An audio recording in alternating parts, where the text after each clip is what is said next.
So if the parent understands how the child is wired, and they understand how they are wired, which is also important. You may know the child's behavioral style, but if you don't know your own, then you're also coming from an area of blindness, or you're blinded.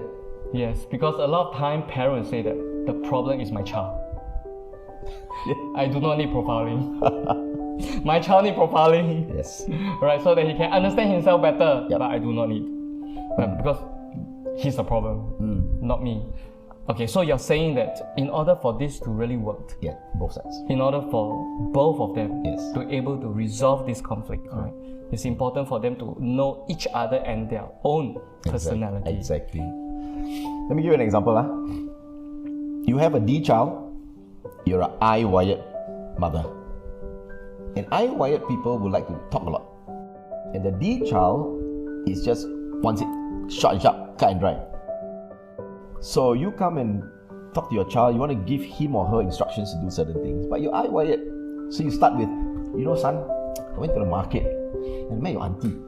Then I met your auntie and then we went to coffee shop. We started talking and then we spoke about where she went, how she enjoyed herself. Then the D child standing there, Mom, hurry up. Give me the instruction. I want to just give it to me and go. Why are you wasting my time?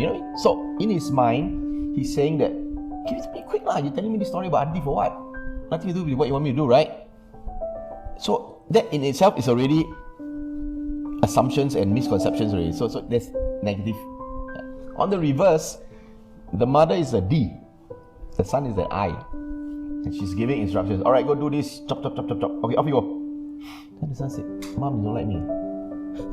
Why are you not speaking to me? Why are you not sharing things with me? Why you don't love me?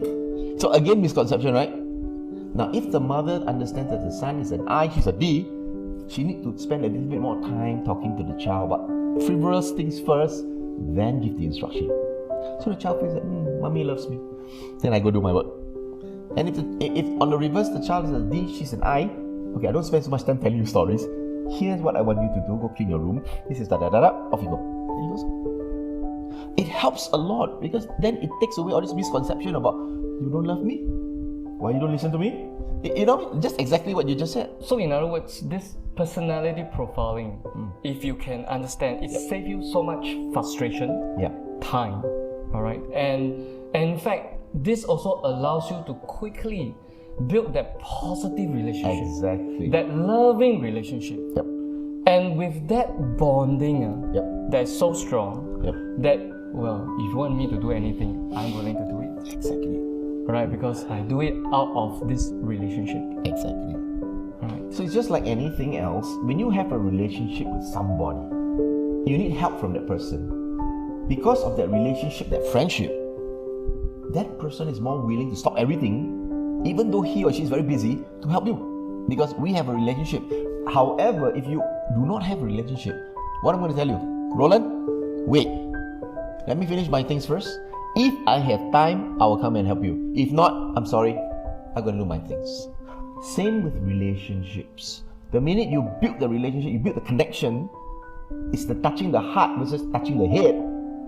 Things begin to resolve all these conflicts.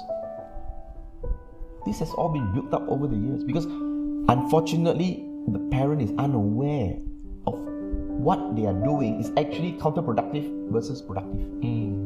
Now I'm going to give you this blueprint of your child so that you know for sure how he or she is wired and what phrases to use to motivate them to do things and how you should work with them to allow their giftedness to surface.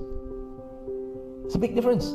If I only knew, I've got two sons, like you would say, if we only knew, life would have been so simple. You're right, yes. Right? We've been doing it trial and error. We hit and miss. That's true. Sometimes we're lucky, we hit. But most times we miss. And then what happens? We regret. Why? Why live in a world of regret? Why not take this step and be to know what's happening?